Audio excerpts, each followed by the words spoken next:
Hello, hello, my beautiful honeybees. I'm so excited you're here. This honestly is coming from such the deepest place in my heart because I really want you guys to have the tools to right now in your life speak, to express yourself, to just be who you are. And honestly, it's not until you really understand what's blocking you and how to overcome it and how to identify the signs that you're on your way that you'll start to actually express yourself more. Okay. So the very first thing in this mini training is that I want to just normalize something for you right now, that your shaky voice, your heart racing, your cotton mouth, you're going blank, heart pounding in the chest.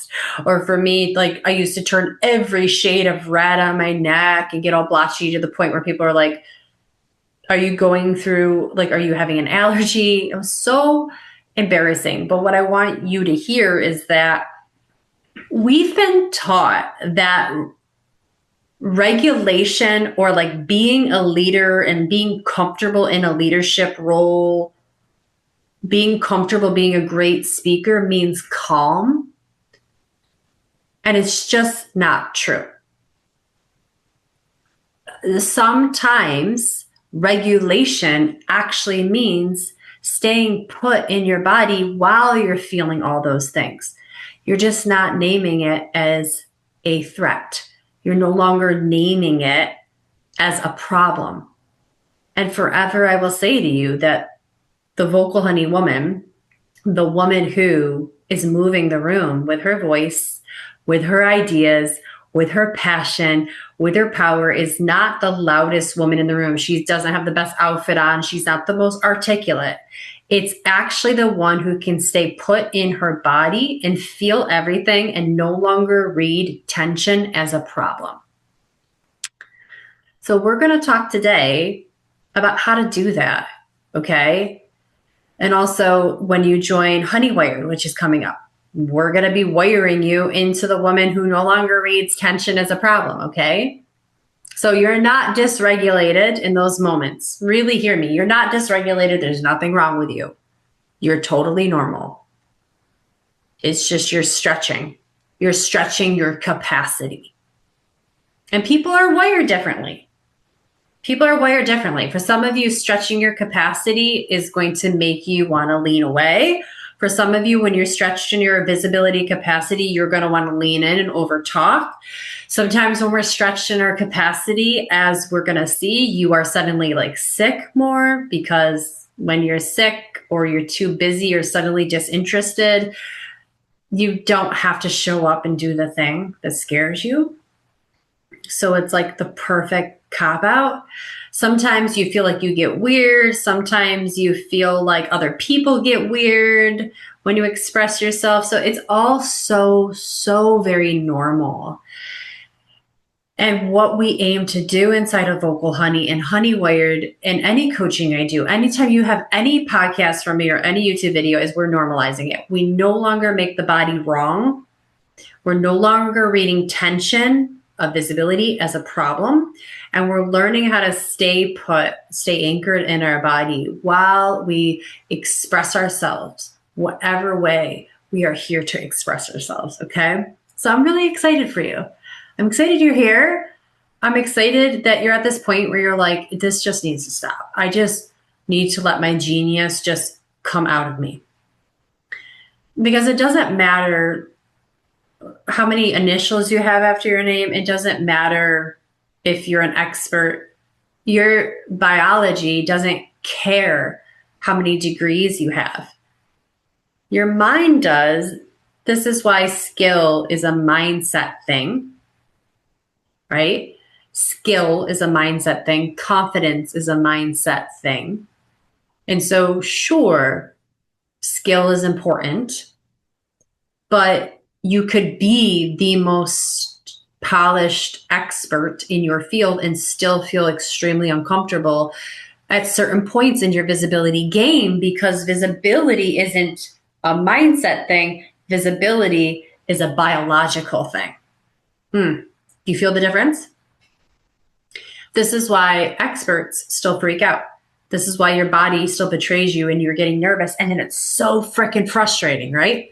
I remember this as I was going through my graduate work. I was top of my class. And by the way, this was like when I was 28, 29 years old. No, wait. Maybe more like 34. I don't know my math, but I was a non-trad student. So I went back to school later on. Yeah, it was probably when I was more like 36, 37, now that I think about it. But okay, so older than your traditional student. And I was getting like summa cum laude, okay? I was surprising myself, guys, because I never knew that I was this smart. I've never had the passion. I've never had the moment to really care about figuring out my full potential. And sometimes you just need those moments like this to figure out, how do I extract my genius out?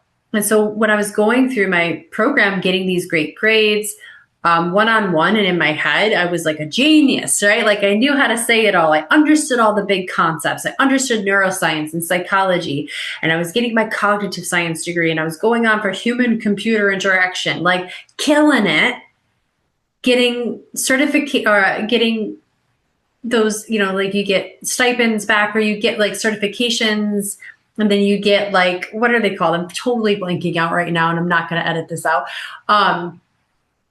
You get grades and you get rewarded for it, and then they give you money back on your, do you know what I'm talking about? Or you just get awards. You just get awards. I was getting award after award. I was getting credits. I was getting money. I was getting all of these things. And yet I'd still go to speak in front of my colleagues, and I would turn a million shades of red. I'd be nervous for days before the presentation, over preparing.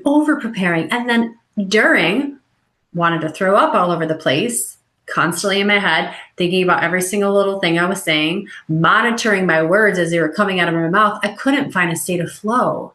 Can you relate to that? I know you can. That's why you're here, right? It sucks. And I was so frustrated. I hated myself. Because then afterwards, I'd be ruminating on how shitty of a job I did, and I would beat myself up, and I'd have so much shame. And then I was on beta blockers because of it, literally prescribed, take one as needed for fear of public speaking. It says it right on the bottle. And it wasn't until I recognized that the only way through this was to stop hating myself as I went through visibility. Because quite honestly, I just had no training for this. So the more I actually accepted that my body was doing body things and stopped labeling it as wrong and started just saying, okay, my body's just healthy and this is just new. And the more I brought in what I knew about neuroscience and the nervous system, I realized that the reason this is so scary is because I just don't have the identity. I don't have the wiring yet in my mind of someone who just does visibility easily. I had the wiring for visibility is a huge threat. And so therefore it was. But when I got off the meds and I started to use my voice, I used it more and more, and eventually starting this business and being the founder of Vocal Honey because I stopped making it all wrong. Okay. So that's really why this work is here. That's why I do what I do. And that's why we're talking about this. And that's why we're having this training. Okay. So let me get up in my notes here for you. Okay. So let's talk about number one. Visibility doesn't feel hard because you're not ready. You're very ready. You're so ready. It's freaking frustrating, right? It's killing you. I'm an expert. I know this shit. I'm passionate. I'm lit up. And yet, I feel like there's a block in my throat chakra. Or I feel like right? Like I can't explain myself. I jumble my words. It feels hard, not because you're not ready. It feels hard because your power and your identity feels like it's a threat. It reads a moment of visibility as a threat. And when visibility feels like a threat, it's exhausting. There's so much time to prepare before and so much time afterwards where you're thinking about what you just said. It feels heavy. You're overthinking everything. that you're posting online. And then you're like, I don't even wanna. And like you rewrote the caption 5 or 6 times and then you're like, screw it. I don't even want to post it anymore. Can you relate to that? Just nod your head if you're with me on that. And when it feels heavy, you sabotage. You sabotage during momentum. We're going to talk about that. I refer to that as spending your visibility currency. We spend it all the time. And it's a self-sabotage mechanism to keep you right where you are. And it feels very heavy because you're talented, but inconsistent. So this isn't a skill issue. This isn't something that's going to get solved with more letters or initials or coursework necessarily. This is literally a biological set point issue. This is a set point issue on your visibility. You have an identity right now that reads visibility as a problem. So to solve that, we need an identity that doesn't read it as a problem. So let's talk a little bit more about why it's a threat, because we really need to unpack this just for a few minutes so that you really understand what's going on. Your nervous system has one job, and that's survival. It's whatever is comfortable. It's comfortable because it's known and it's predictable. Our brains are statistical machines. Our brains are here to find patterns. Our brains are here to predict. So if you go ahead and start throwing in public speaking, for example, that's new. It's unpredictable, it's novel, therefore it automatically is a threat to your nervous system. It's the same thing with trying to make content or going live or speaking up more on those conference calls. It's all being read as a threat. And it's not even just that it's new, we also have a history with visibility. So it's a double whammy. Historically, probably for you, being seen meant risk. Being seen meant being judged. Being seen meant being harassed, bullied, assaulted. Being seen even meant being ignored, because that's a very powerful tool too. And that was me a lot with my former marriage, like saying something that meant a lot to me and just getting like a huh, and then like no one would engage. Fucking crushed me, right? Like, why would no one engage? Oh, it must be, it's just not important. Bury that, right? Oh, I went to engage and someone made fun of me or laughed at me. Oh, bury that. Don't do that again. And we go through our lives as adults even really believing a lie that your visibility isn't safe. And on a survival level, your nervous system is saying to you, if you do not fit in with this group, you will die, right? That's real nervous system wiring. Survival back in the day when we were Neanderthals or early Homo erectus, Homo habilis, whatever those names are, being outside of the group meant surely it meant instant death. Starvation, freezing, predators. So staying with the group and staying acceptable, playing by the rules, you couldn't risk that. So don't be judged, don't be seen, don't be the outcast, don't be the black sheep, don't get yourself casted out because it was not safe. So your brain treats going live, speaking on stages, sharing your opinion, raising your prices, speaking up against wrongdoings in your life, setting boundaries. It reads all of that as like a tribal risk. It's deep within you. It's not your fault. It's like literally how we're wired, which is cool because we can look at that in just a second. On a deeper biological level, what happens is this spikes your cortisol. It gets your adrenaline to be released. You become hyper aware. We become a little bit skeptical. Our amygdala starts to fire. That triggers an area of your brain called the fusiform face area, the FFA. I don't know why I remember these weird things from neuroscience class, but like it just love remembering the most stupid stuff that I will never use again. Well, I am using it again, but the FFA, which is scanning constantly for faces. Whenever your amygdala, specifically the left side, is a little extra like keyed up because your limbic system is like, holy shit, this is scary. It scans faces and it trends towards that person's a threat. That person's a threat. That person doesn't like me. Sound familiar? And so we're up there in such a vulnerable, scary moment and we're automatically reading, right? It sucks. All of this is happening inside of our body. No wonder we have such a hard time with public speaking. No wonder it's like the top number one fear in the United States. And then on top of that, we have this tension in our identity. And that's what really hurts. Because we know we're smart, we know we're brilliant, we know we're capable. We're capable, and it's so frustrating. So why can't I just say it? Why is there all this weakness? And why am I such a loser? Why am I I'm stuck, right? We're going to fix all that. We're going to fix all that. I got you, okay?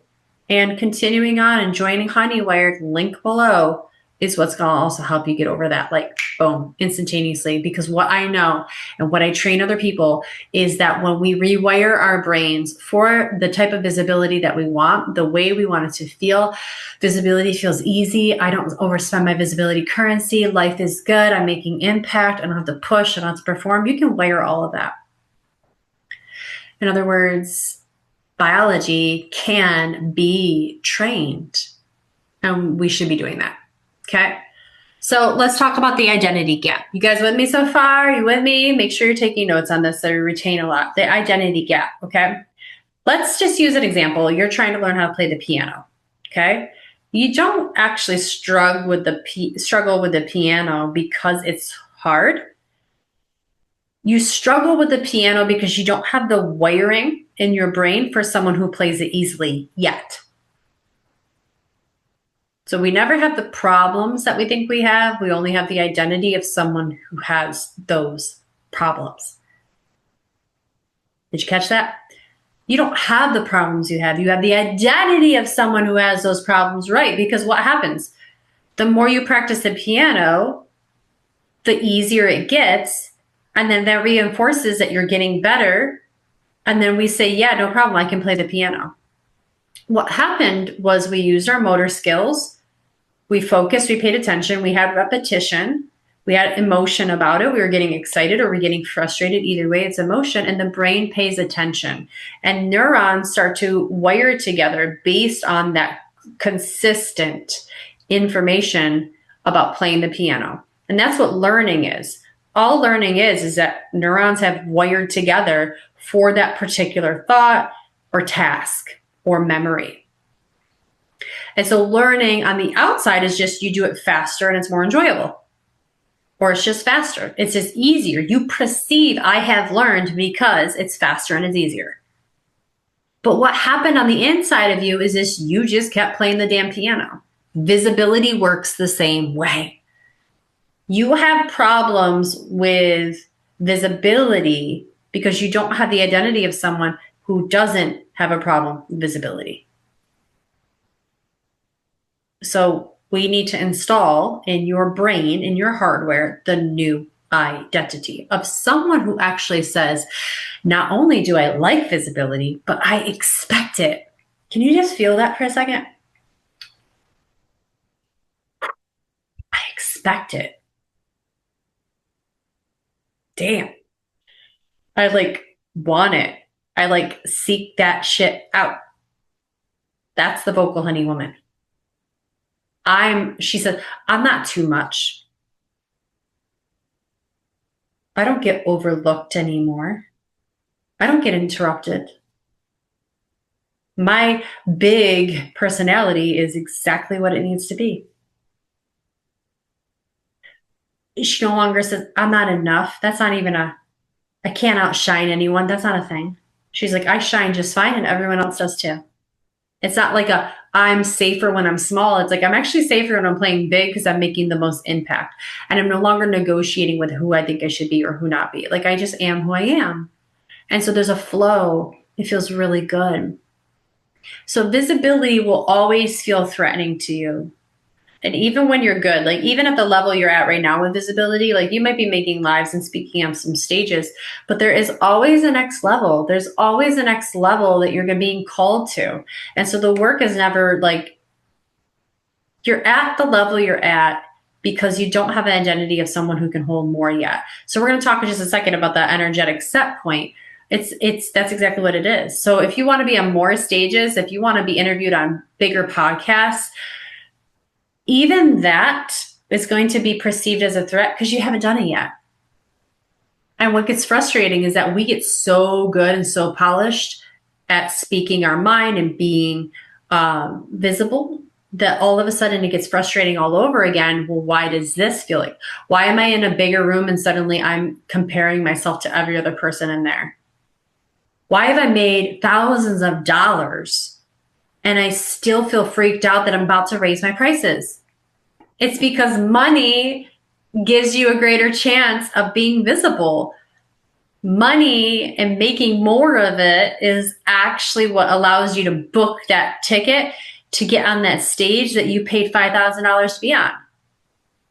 And then you paid another $1,000 because you got the videographer and now your shit's going to be everywhere.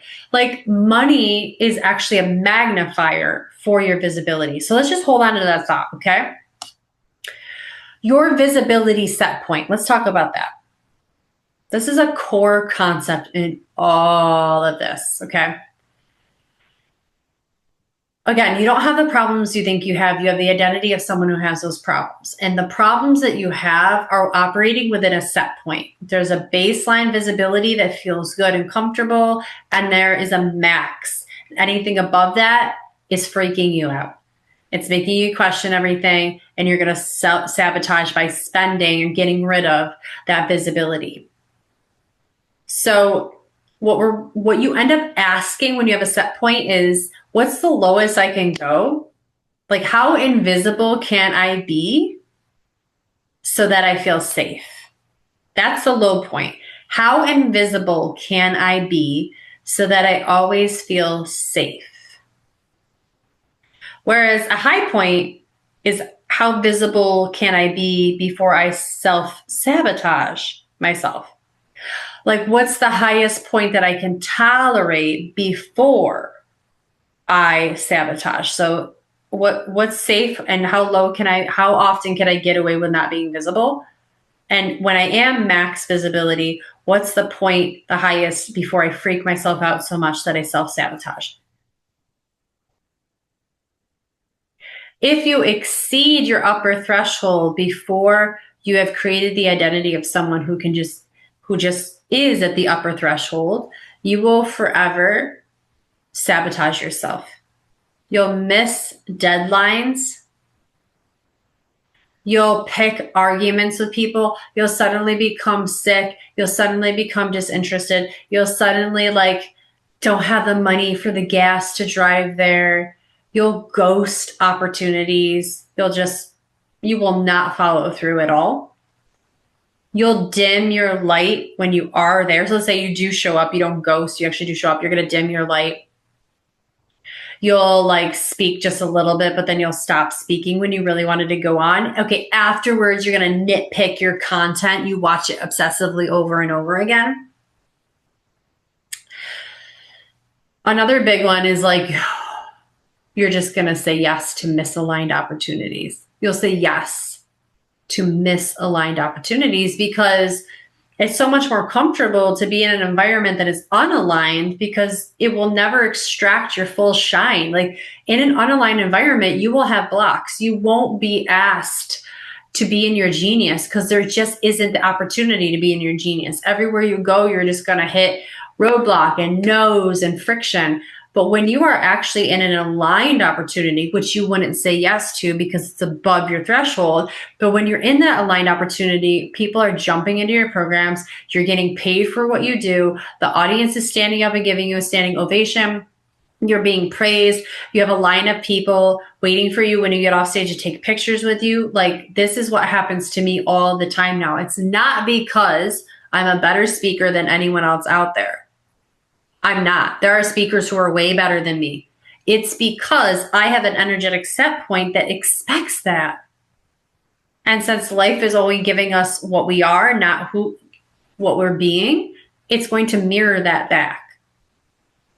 So when you're operating in this threshold, and let's just say right now you're not having the results you want, you're not being seen, you're not being heard, your content isn't hitting, you're getting clients that are wishy-washy, and then they need they have a million objectives, excuse me.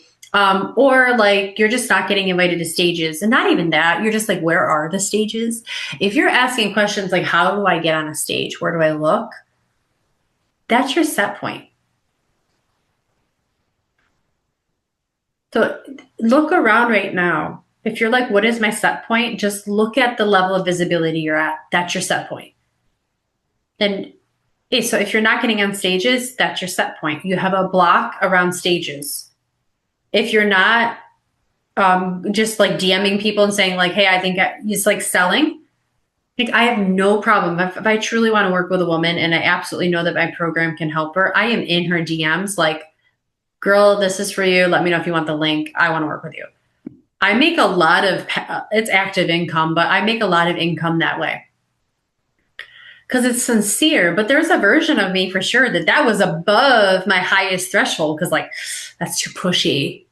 But I have become the identity. I have a new identity that is above that threshold. So now that's normal.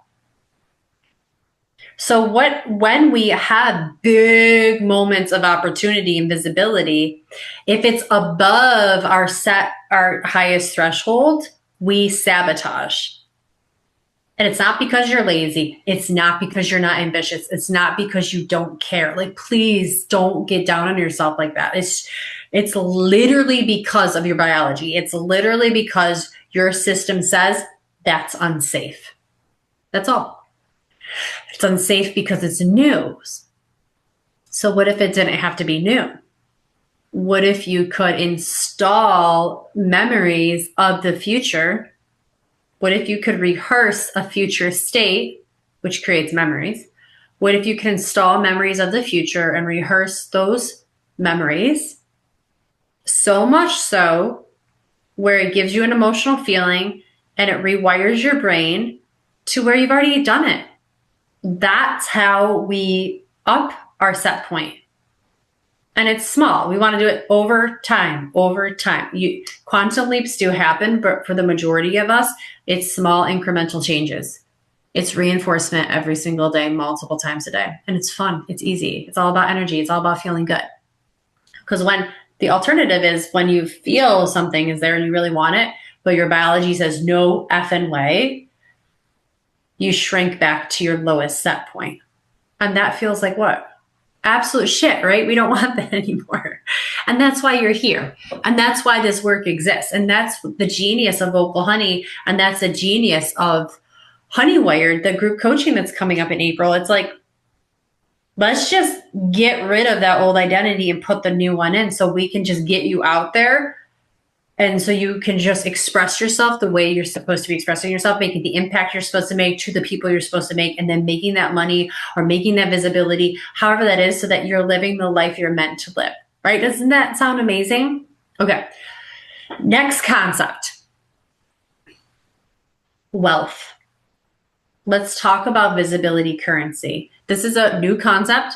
This is not new for me, but it's new out there in the world. No one's really talking about how you spend energetic currency, aka self-sabotage. Just like with money, if you don't have the identity of someone who's wealthy, when you get a large amount of money, what happens? You spend it, right? We spend it because that amount of money was higher than our wealth set point. Sounds familiar, right? We spend it so that we go back down to our zone that was comfortable. We liked having all that money. We had ideas for what we would do with that money. We said we wanted that money, but your biology said no effing way. That's a threat. Money becomes a threat because you actually have to do stuff with it. You actually have to steward it. you actually get to be powerful. When you get money, you actually get to do the things you're here to do. But that's a threat to most of us. So money is how you are with money is a really great mirror for how you are with visibility. Visibility is the same concept, just about the same. When you get a large amount of visibility, someone asks you to keynote, you want to do it. You've been saying you're ready for it. You can see yourself doing it. You know you have the language and the concepts and the power to wow that audience, right? But your biology is going, you're going to die up there. No effing way. So you spend or get rid of that energetic or visibility currency. You spend it by sabotaging. Okay, so let me give you an example. You go online and you post something really bold. You post something kind of taboo. You say the thing you've always been wanting to say. It does well. It blows up. It goes viral.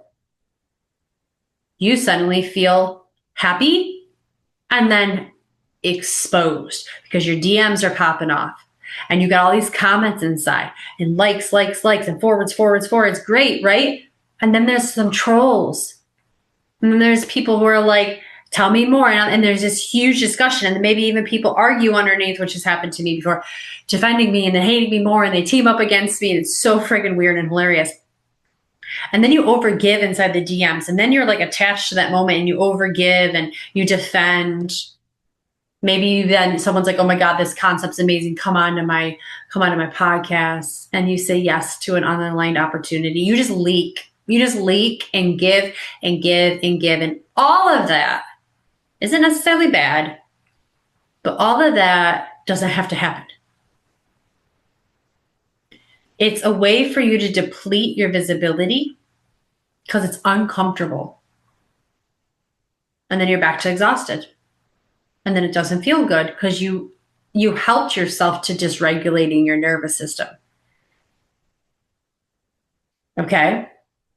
So this is where we have to look at how do you treat money is how you treat your visibility. If you say you want more visibility, if you want the wealth of visibility, if you want to be an exchange of eyes and ears on you, if you want people to pay attention with their eyes and ears, right? We know these concepts. Pay attention to me.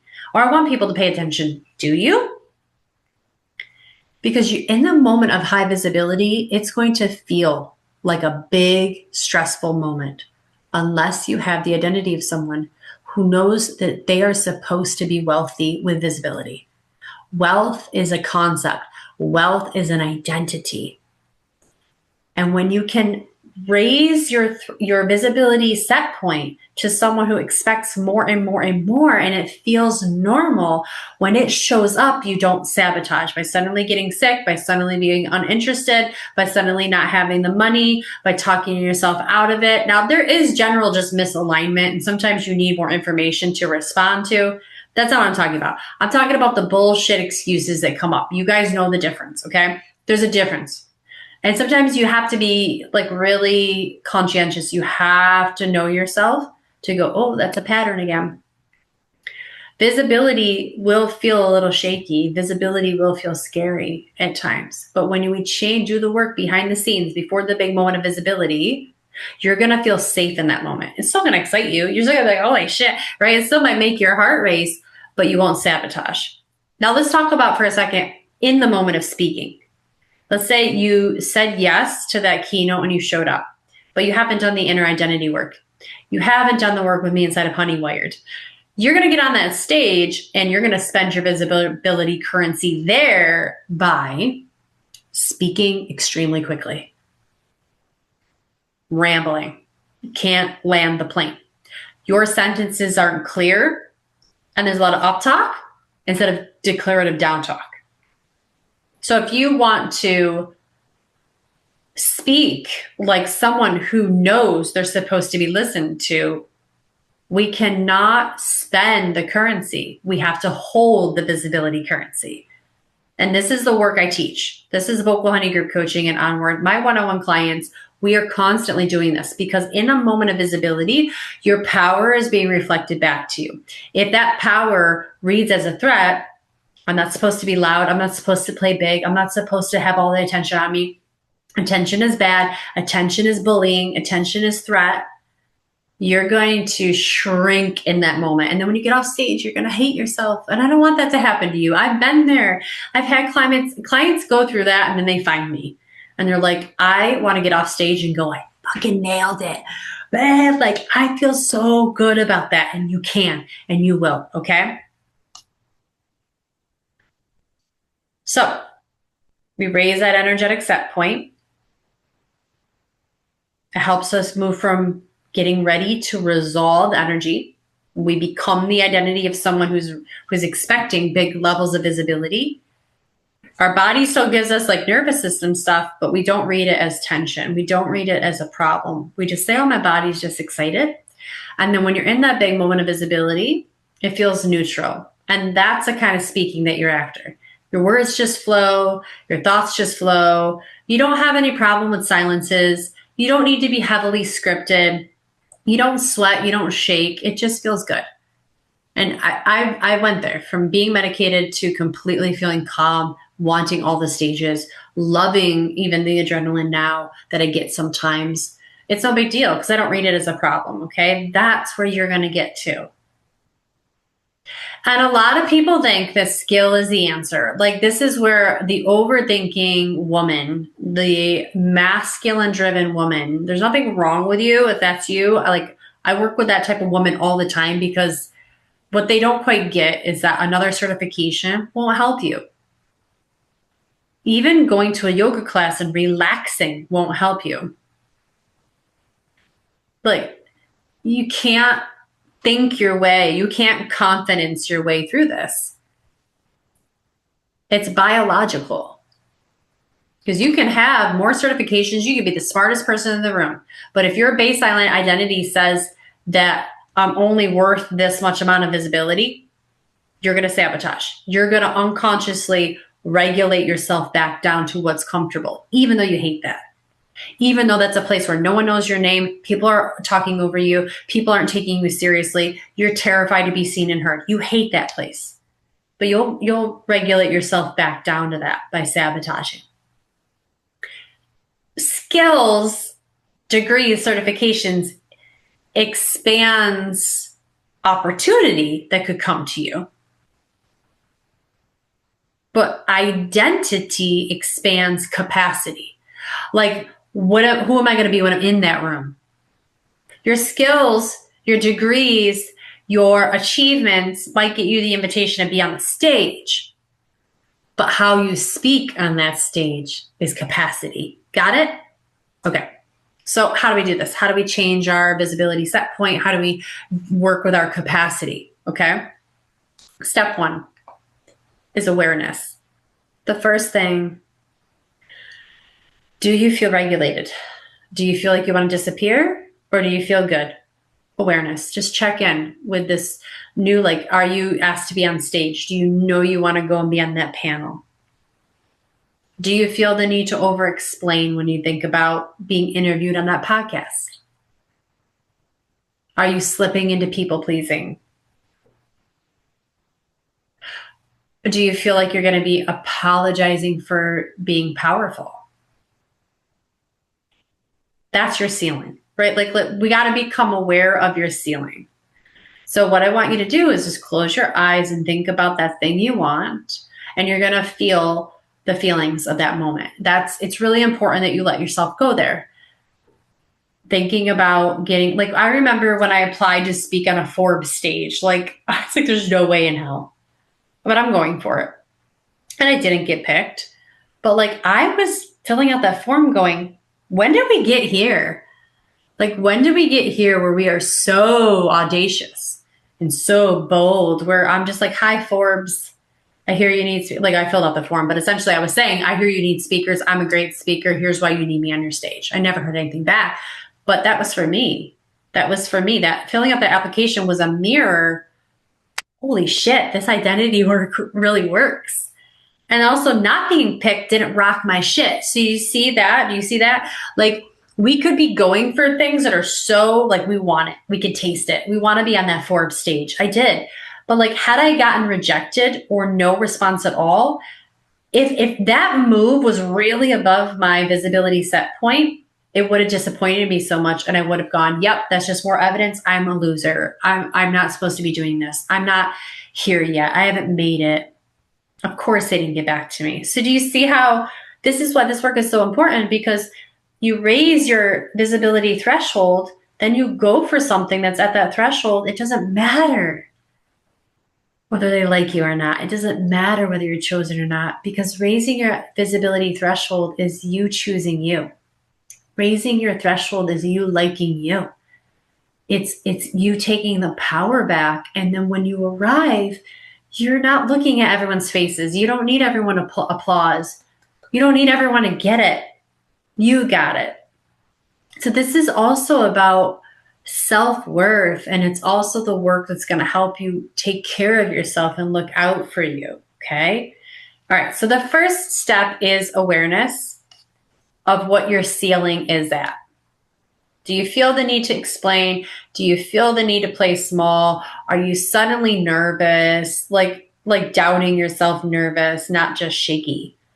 Do you feel the urge to disappear, like get the hell out of there? Hello and welcome to your threshold, okay? Or rather your ceiling. That's your ceiling, okay? And we're gonna love it. When you feel that, we're gonna love the shit out of it. You cannot muscle your way through this with tough love. You have to be real love. You have to be open love, gentle love, motherly love, goddess love. Like it's there because it's just trying to keep you safe. And that's like me with turning a million shades of red. The moment I actually loved it and started to talk about it and show pictures of it, of like, I turned into a tomato, and people would laugh. And I'd be like, actually, I don't even want to talk about it unless I turn red. Like, double take back the power, not only showing it and stop wearing scars and stop taking pills, but started showing it and talking about it and then making fun of it in a way, but then also standing on it. Like, I actually don't want to talk unless I get red. That allowed me to love the shit out of myself. And that is what allowed me to get out the pills. And that's what allowed me to start accepting my body. So love, love, love, love, love. Love is the only self-love and self-love and self-love. Again and again and again is the only way through this. Number one, your body's never wrong. Okay? Step 2 is going to be micro exposure. This is how we're changing your visibility set point. Okay, that's what we're talking about here. Micro exposures. Jumping into something crazy might sound logical and sound like the move, but when you get off that stage, you're going to feel like you were assaulted. And I don't mean to diminish actual assault, but I mean to say your nervous system's going to go, that was horrifying. I feel psychologically wounded, and you will. Yeah. I mean, it's just what happens. It's an exposure. It's too vulnerable, too big, too soon. So we don't want to jump from invisible to keynote speaker. It's about what you're willing to do and get involved in and do small doses every single day on your way there, because it is coming. Your keynote opportunity is coming, but we need you doing the reps now. We need you putting in the reps now, okay? Posting consistently, going live, hosting a workshop, or taking people, say, meet me at this coffee shop, and just have 5 or 6 people there where you're talking about your concepts. Visibility also through wealth. Remember, so we even want to like play with raising your prices slightly, like anything that will shock the nervous system, like, can I do that? Can I do that? Those are the micro moments. Yes, you can, and you have to. This is the way we're prepping your nervous system and we're surviving it. Once you survive it, it's like, oh, this tension ain't so bad. I can do it again. And then we're training ourselves that tension is necessary. The tension is teaching. The tension is teaching. And we seek it out. We want the teacher. We want the expander. Okay? And things like, too, like, can you hold the silence? Can you hold eye contact? All of those things are in the micro ways that are going to slowly steep your nervous system into someone who actually likes, and you're raising that set point. Okay, number 3, I call identity imprinting. This is where honey wiring comes in, okay? This is this 4-week group coaching program. Depending on when you sign up, there's founder access, and you can get the accompanying audio files that go along with it to help you listen, put your headphones in, get into a relaxed state, and do that encoding, do that rewiring, so that visibility just feels normal. We don't just do visibility, right? We don't do visibility. We become the woman for whom it's normal. We become the woman for whom it's expected. We become the woman first who's like, this is absolutely almost so relaxing. I'm tired up here on stage. Like, imagine that. It's such a great power move too, because everyone can feel how comfortable you are. So it's not like we do visibility. We become the woman first. So this means visualization, a very specific way with a very specific energy pattern and a way to anchor it in. I teach you how to do all of this, okay? Neural repatterning.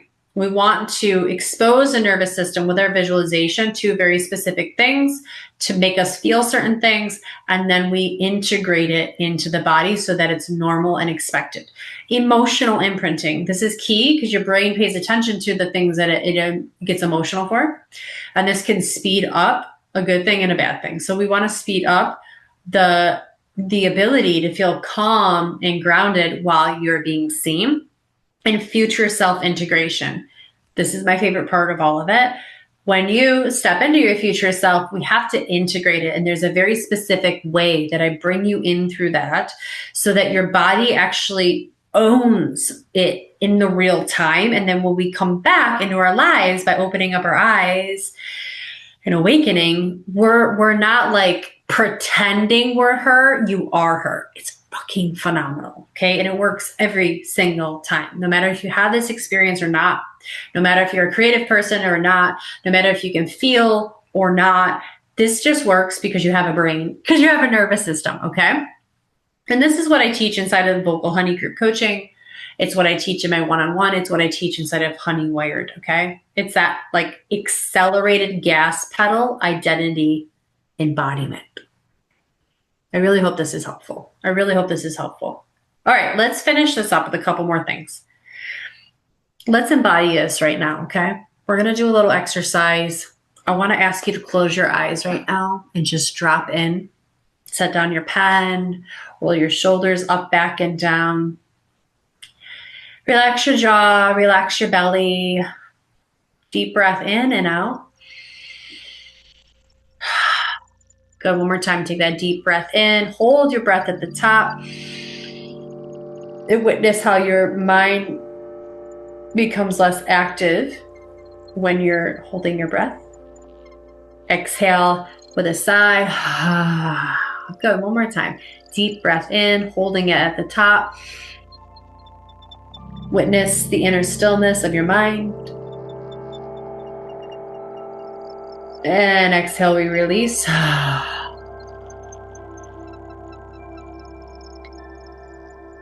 Begin to picture yourself 2 years from now. You are insanely visible. And it feels so good. It's so ordinary. It's so normal. It's expected. It's just who you are. It's just what you do. You're confident, you're regulated, you're on purpose, you're powerful, and you're very normal in your power. See yourself in that moment, whatever that is, on stage or getting interviewed on a podcast for your book, talking with your top clients, leading a group coaching program of 200, 300 women. And while you're here, ask yourself, what would she say yes to? What would she say yes to?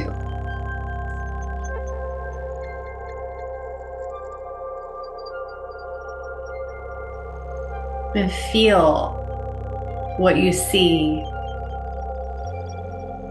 her saying yes to. And then ask yourself, what is she no longer tolerating? No, I have no capacity for that any longer. I am no longer available for fill in the blank there.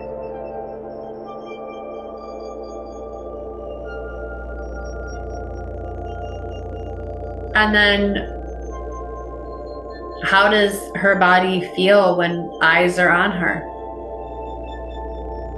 How does she feel when she is extremely visible? And then feel that for yourself right now. Feel it right now. And notice where in your body you're feeling it. And then I want you to just put a hand there. And even if you have to guess right now, like, I imagine I would feel really proud or at ease. And then just imagine where would ease live in my body. We don't have to like have our body instantly talk to us. This is about, again, we're just practicing. We're mapping. So you've got your hand somewhere in your body. You're just imagining now how this feels. It's so freaking easy. It's so good. It feels so good to be visible. Like, I love it. It feels really nice. I feel super regulated. I feel so at ease. I'm like hungry for more afterwards. I could do this all day long and it feels so good. And when I'm done being visible, how does she feel? She's fine. She doesn't overthink. She's not ruminating anymore. She's not like, I should have done better. She doesn't beat herself up. She's like, I'm just on to the next one. Feel that. And know that this right now is the new baseline. This is the new baseline. It is done. It is done. It is done. Allow your eyes to slowly open.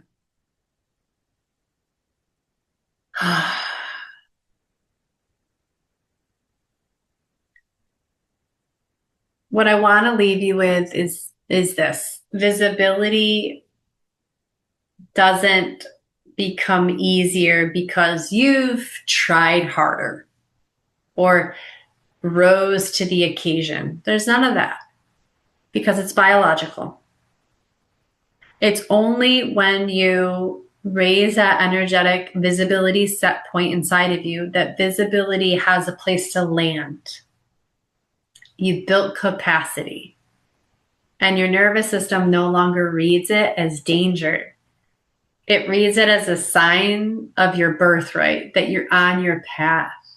It feels like a gift even. And if you want to change that visibility set point, Honeywired is the instant identity recoding for your nervous system that's going to do that for you. So below this video, there's the link. And if we're not running one right now, there's going to be a wait list for you to get your name on and hold your spot. Or I might turn it into a digital recording and you'll be able to just download it right now and get in. But the next one that's coming up is in April. And then if you're ready for like more beyond that, Vocal Honey Group Coaching is the expression container. Like this, that's how we learn how to actually contain it and express it once we've identified and wired it in through honey wiring. We become the vocal honey woman first. Guys, link below. I can't wait to see you inside. And I really, really thank you so much for being here. Thank you so much for listening to this. It was a joy, an honor to be able to teach this with you and walk side by side with you through this coaching. It's just such important work. And it's the valuable work. It's the real work. It's the identity work that's going to get you to the place where you're just visible all the time. And we really need you. We need what you have to say in your way of doing it and your unique outlook. There's people out there who are literally praying and waiting for you. And we're just going to like speed that up so that you can be visible for them right away. You're amazing. And I will see you inside of Honeywired so we can get this work going right away. I'll see you there.